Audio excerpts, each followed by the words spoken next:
stormy seas and lost souls. Who is it? She's dreamt of this before. It's coming. Is it? They say dreams are visions of our memories, thoughts and fears, as seen by our inner eye.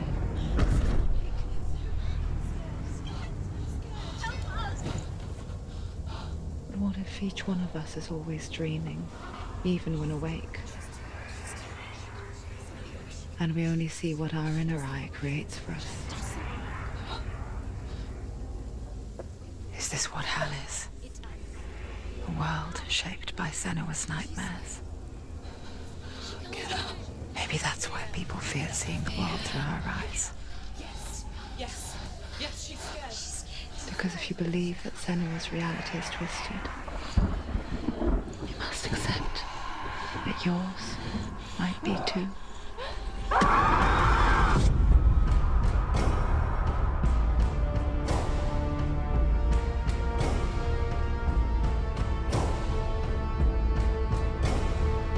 Hellblade: Senua's Sacrifice is a video game about Senua, a Celtic warrior on a vision quest into Viking territory. But what sets our hero Senua apart is that she suffers from severe psychotic mental illness. He knows she's getting closer. He can feel her coming closer. She's getting closer. They're watching. The original idea for Hellblade was to create a classic hero's journey, a journey of suffering, but one where the fantasy world is not another planet or alternate universe, but a world that is constructed in Senua's mind. But to do so would mean putting psychotic mental illness at the center of the experience, a subject that is still considered taboo, and a challenge that was both terrifying and exciting in equal measure. In Hellblade, the starting point was a newly discovered Celtic goddess called Senua in Ashwell, Hertfordshire. When first discovered, her name was thought to be Senua, a name which I liked and kept. I wondered if Senua might have been a Celtic warrior like Boudica who stood up to the Romans. While the Romans had conquered all of Europe, there was a group of Celts up in the furthest reaches of the Roman Empire that could not be conquered, the Picts. And so the Romans built a wall, called Hadrian's Wall, that spans across Britain from sea to sea to keep the Pictish barbarians at bay. The Picts were known for their war paint, painted on with woad, and their matted hair clumped with lime. And so Senua would be a barbarian Pict in this image. What's your name? Senua. I haven't seen you before. I don't leave home much. Oh, Zenua's daughter. I have to go. Wait. Orkney is off the coast of Scotland and was inhabited by the Picts, steeped in history and mystery, and so I made Orkney Senua's home and set the stage for a crisis.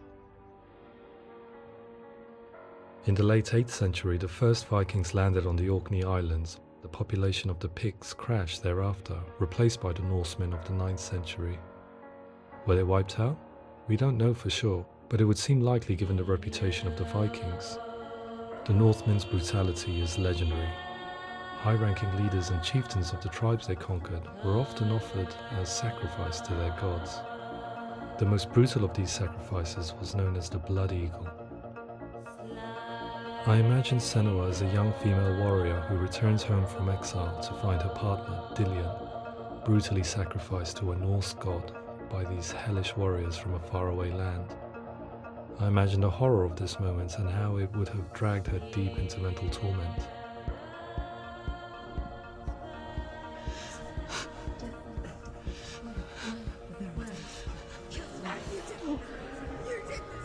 No!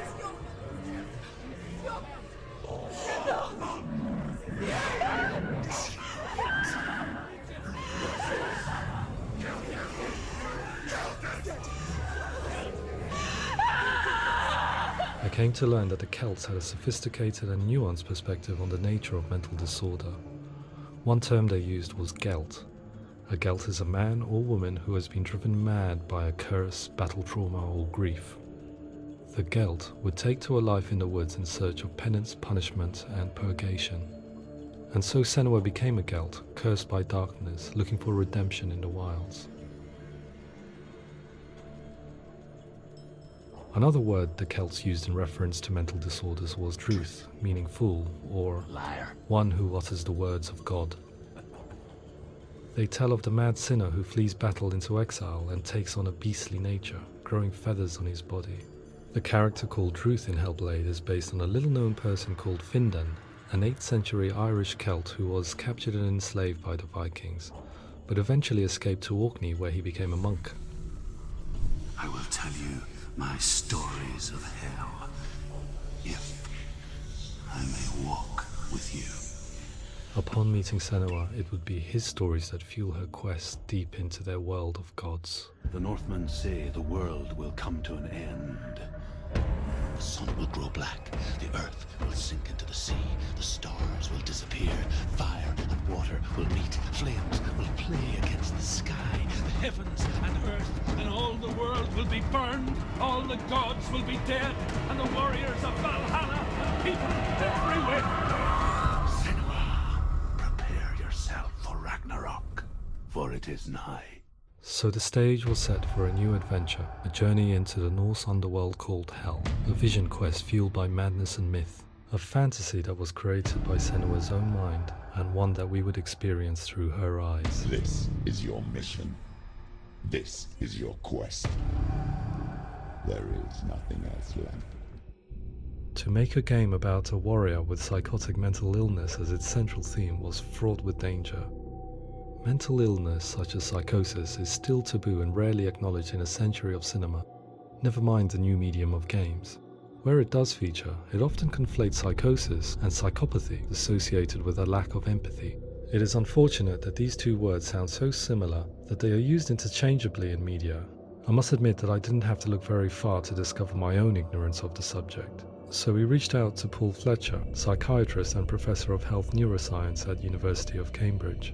Psychosis is a descriptive term, and it refers to having a loss of contact with objective reality. So it's characterized by two main sets of symptoms. One of them is hallucinations, where somebody experiences perceptions when there is no actual objective thing out there to perceive. You're already dead.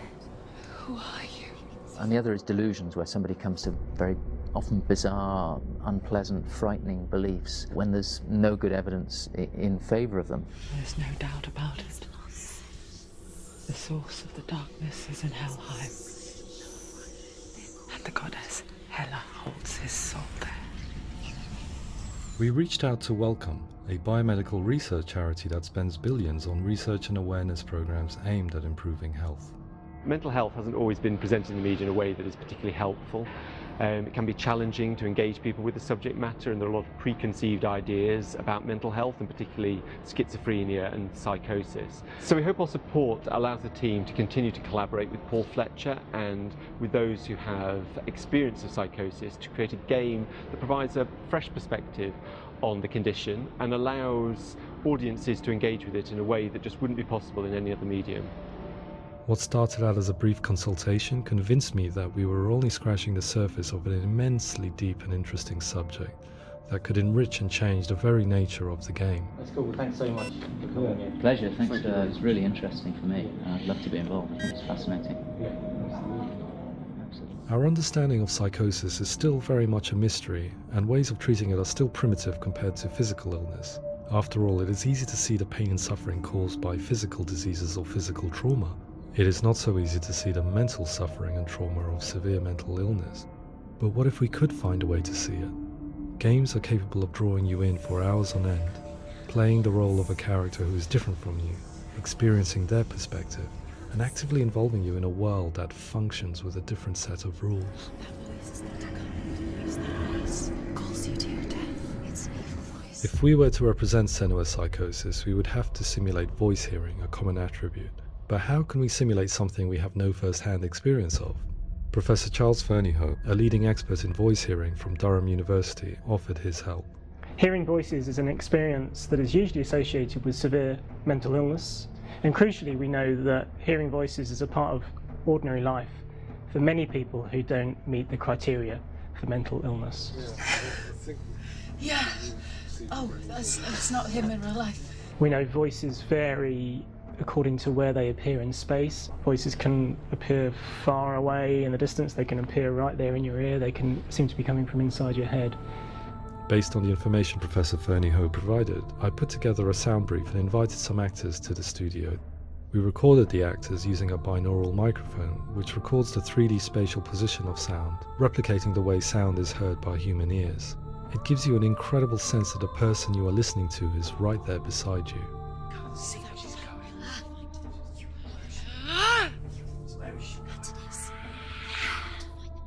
Rachel Waddingham from the Voice Collective came to our studio with 2 young voice hearers to speak to our team. We talked at length about their experiences and they listened to our tests, giving us feedback on how we could improve on it. Everyone hates her. She's cursed. It's very hard to represent what this experience is like, partly because it's such a personal, intense, emotional experience. It's testament to how Ninja Theory have been listening to what the researchers are saying, but also, crucially, listening to the experts by experience. What they've come up with is so compelling. It's by far the best representation I've heard of what these experiences are like.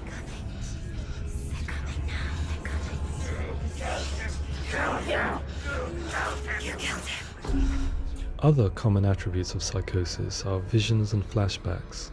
We met with Recovery College East, who work with and care for people recovering from severe mental disorders. A group of service users gave us their first-hand account of what they experience. Sometimes when the visions or what we're seeing is too much, it becomes more difficult until eventually we perhaps don't see anything. The people we spoke to, the stories they told, were fascinating, harrowing and mind-boggling. The reality of what people experienced was vivid, far exceeding what I could possibly have imagined. We went away itching to represent some of these visions and flashbacks in the game. Hands will know my heart is so, love is so far away. Don't you know how I wanna feel deeper? I could never know how you grow, all these days are killing me. Now I see deep in me insanity does unfold. I just wanna feel deeper, deeper. I just wanna feel deeper, deeper.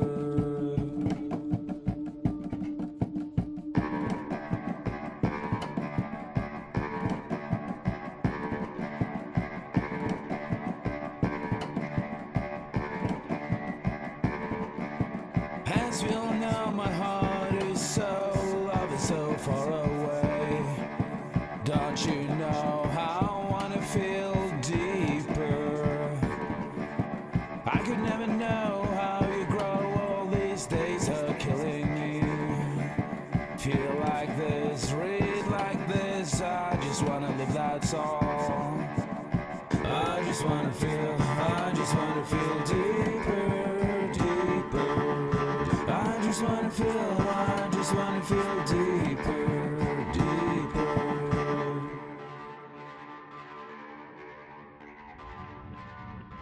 To refine our work, we continue to hold meetings with Recovery College East over the course of a year and a half, showing them what we had achieved so far and refining the in-game representations based on their feedback. With their help, flashbacks, visions and changes in perception were woven into the story and gameplay of Senua. The students that are involved in this project are incredibly excited about being involved. They have described the experience as being important because it values their lived experience and shows that despite what we have been through, all of that experience becomes valid, that actually it's something that we should all be talking about. The experiences described range from beautiful to frightening beyond comprehension. I heard of a girl who has to live with an angry voice screaming at her, slamming on her doors and walls 24 hours a day. I met someone who would often see hanging corpses in a room, so real that she would sometimes try to rescue them. The panic and fear that comes with such visions is entirely understandable, and it can be a living horror for some. Worthless, weak, pathetic. Go on, feel sorry for yourself, because there's no one left to do that for you.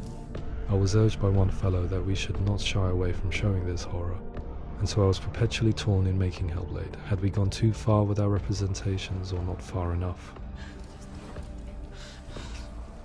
broken and lost. Just like your soul. Come on.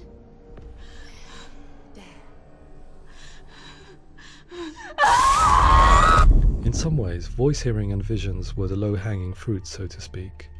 There's another aspect of psychosis that is much harder to explain, but one that I think video games are uniquely able to represent, which are often called delusions. People begin to see patterns in the world. They begin to link things that most people wouldn't link. Most of the things that we might think would be coincidence or, not worth commenting on. Nevertheless, that might have a particular salience or importance for them. One individual described how everyday words, sounds, colours and objects were steeped in meaning to him, forming a strange and sinister puzzle that he was determined to solve but could not quite get to the bottom of. It's not just brain dysfunction. It's not like the system shut down. It's actually an incredibly creative process. The person creates a world populated with voices and phantasms and terrors, and they're completely immersed in it. They believe in it. We often invite people into the studio to play the game. In one of our playtests, they played through much of the game, making associations between runes, secret messages, and the threat of darkness that stalked them. There are many things that happen in the world of Hellblade that make perfect sense within the context of Senua's mind. The dark rot that's killing her slowly from within, the secret runes of the gods that block her path to Helheim, and strange associations that exist in the game to confuse you. To complete Senua's quest, you have to internalize and accept the logic and meaning behind these things to progress. Afterwards they said that they didn't see much evidence of mental illness in the game. People with delusions of all sorts would argue the same thing, that they are not aware of their experience being abnormal in any way. I need this sword. It's important. Representing perception changes and thinking patterns within Hellblade gives us a set of symptoms common in psychosis. But people with lived experience were keen to emphasize another point, that it is wrong to define a person by their symptoms. Quite often, the illness comes not from the symptoms, but from the stigma, isolation and mistreatment that comes about from the rest of society. They say that I'm cursed. What if they're right? I needed someone to portray Senua, someone who could believably internalize her suffering.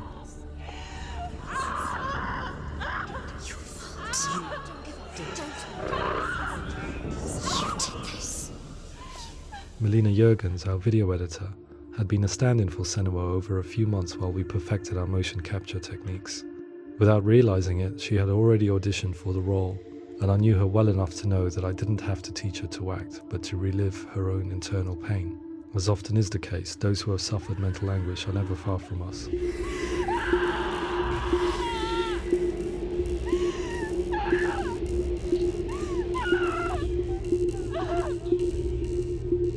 My hope is that by creating a compelling and aspirational character in Senua who feels very much real, albeit in a fantasy setting, we can provide a lens into her reality, a different one to yours, and this is where storytelling comes into play.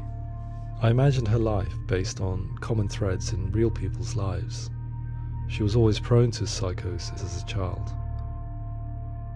Her mother Galina also heard voices and had visions, so perhaps there was a genetic aspect. Or perhaps it was cultural, as she lived within a world without science, of gods and a superstition, as exemplified by her druid father Zimbal. Psychosis developed in her late teens to early 20s and was exacerbated by stigma and isolation at the hands of the clansmen and her father. This darkness. It's spreading. The trauma of seeing her lover Dillian sacrificed tips her over the edge, making her remodel her reality around a concept that connects everything: the darkness. So the question, is what Senua experiences real? Can only be answered by saying, yes, it is real. It is her reality. All of her suffering will have been for nothing. It's just a matter of time.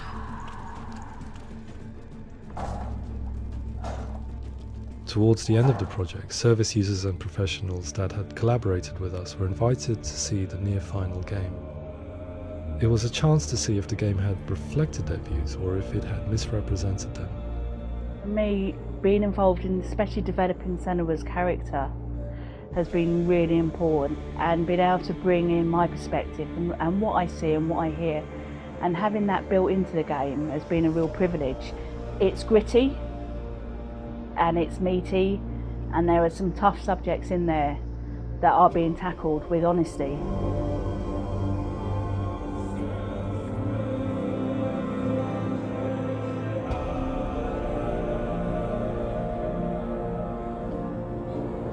I was blown away by it today, absolutely blown away. It was just fantastic to get the opportunity to use our lived experience in a very creative way. There's nothing tokenistic about the work we've put in. It feels like we've been listened to, things have been taken on board, and I think there was a lot of realism in the game itself, and it feels very authentic.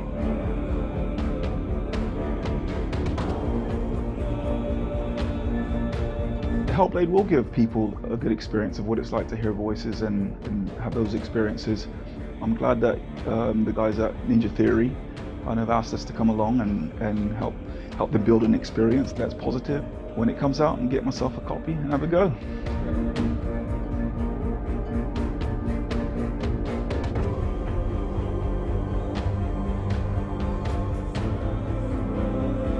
I think all the way through I was really inspired by how the conversations have translated into the game in a way that I think I didn't imagine was possible. So wonderful, really wonderful.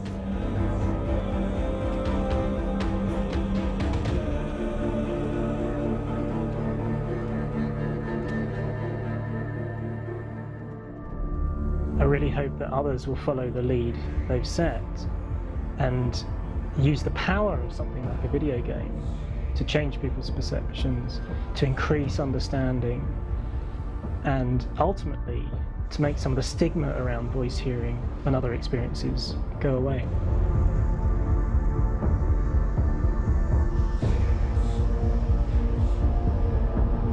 For me, it was really exciting to see something that I explore scientifically being represented so beautifully in a character who's trying to penetrate the mysteries of the environment in which they've been placed, with all of this strange uncertainty and noise and conflicting information that they're getting.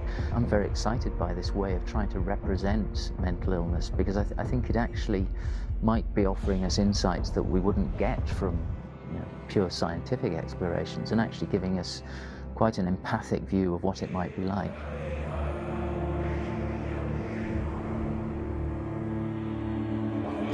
Mental illness has been with us for as long as we have been on this planet, but why? Why hasn't evolution stamped out this weakness from within our gene pool? I often pondered this question until I realized that the question had an inbuilt flaw. It assumes that being and thinking differently is a weakness. The only reason we have computers, spacecraft, medicine, poetry, art, and yes, even video games is because individuals were able to simulate new abstract realities in their minds and share them with the rest of us. We need people to be willing to see differently in order for us to progress and survive as society. And we need to be open to these new ways of seeing. And it is this spirit that motivated me to create Senua's story and share it with you.